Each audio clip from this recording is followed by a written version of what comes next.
understand the extent of Donald Trump's lies about his relationship with Jeffrey Epstein?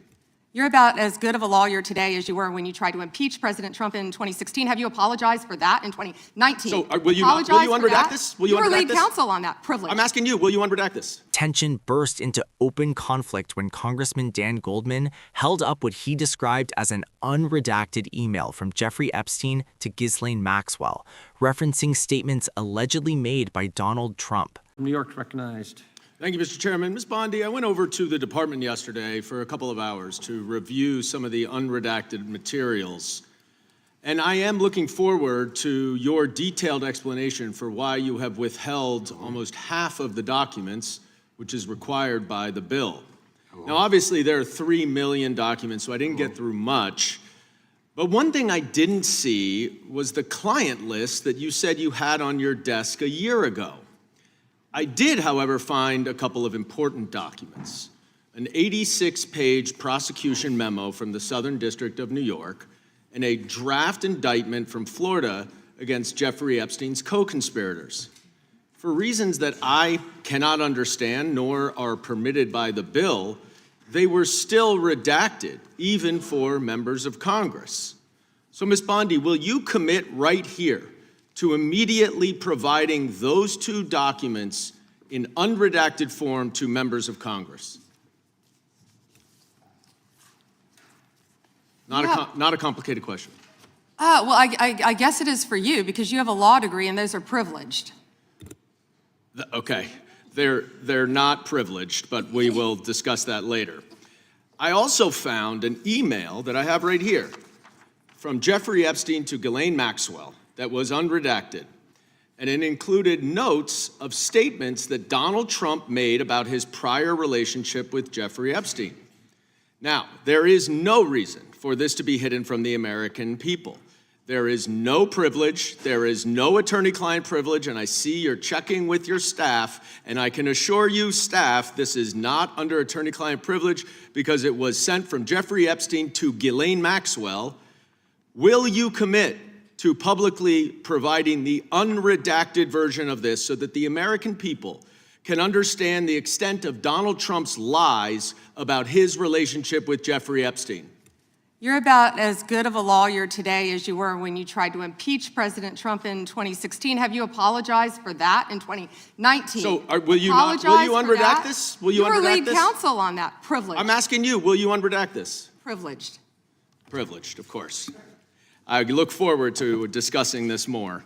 Now, these are obviously improper redactions. And let me stop for a minute. I'm talking. If they're not privileged, quiet. Don't yell at me. If they're not Mr. Chairman, would you stop the clock? This is on your time. It's not on Mr. Goldman. If they're not Even though privileged, you used your improper redactions, you'll like my answer. to If we continue review them to and they're not protect privileged, Time belongs to the member. we'll be happy to release them. We'll after stop the review. clock. We'll stop the clock. Time belongs to the member. Go ahead.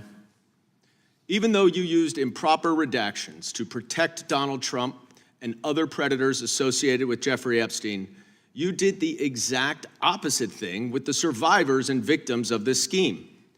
So their identification information was really the only thing required to be redacted, and it was not.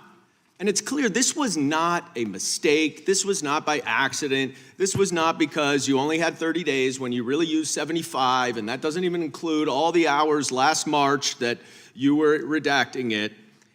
But I'll tell you why it's clear it wasn't a mistake. There is an email entitled Epstein Victim List.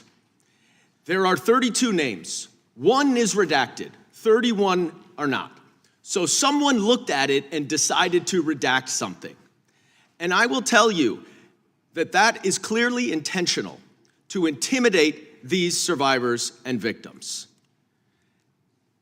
Now, in an interview last week— How will you tell me that's intentional? In an interview last week, Deputy Attorney General Todd Blanche— You can't go off script. —said that any victim that wants to speak with the department has done so, hopefully. Well, thanks to the incredibly brave people sitting here behind you, we can actually ask them if that's true. Now, would the survivors and victims who are here please stand up one more time? Just by show of hands, how many of you or your loved ones actually have met with the Department of Justice and provided testimony and estimate? and evidence? None.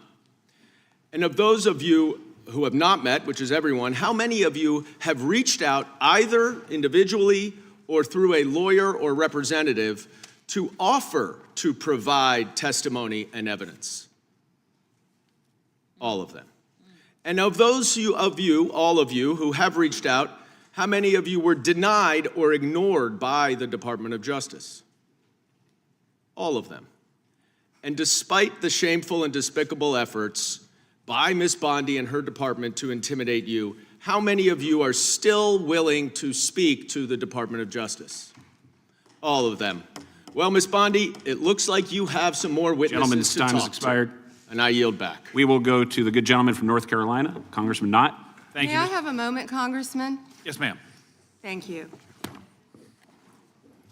Here we go. Here's the photograph. This is why he wanted to repeat everything that had been said previously on Epstein.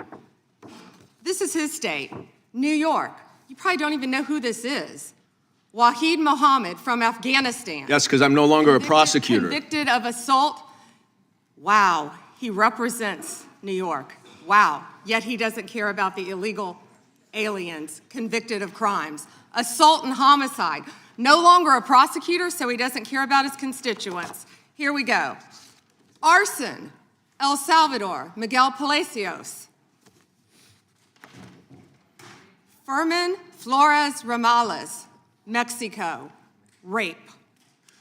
Let's talk about the 70% of immigrants who are detained without a criminal conviction or arrest. Stop the clock. Stop the clock. Time belongs to Congressman Knott. Goldman argued that key prosecution memos and draft indictments tied to Epstein's network remained heavily redacted, despite congressional authority to review them. He claimed victims' identities were left exposed, while references to high-profile names were withheld, suggesting a double standard that protects the powerful and risks intimidating survivors. Bondi rejected the accusations, calling the documents privileged and pivoting sharply to violent crimes committed by undocumented immigrants, holding up case examples from New York and other states.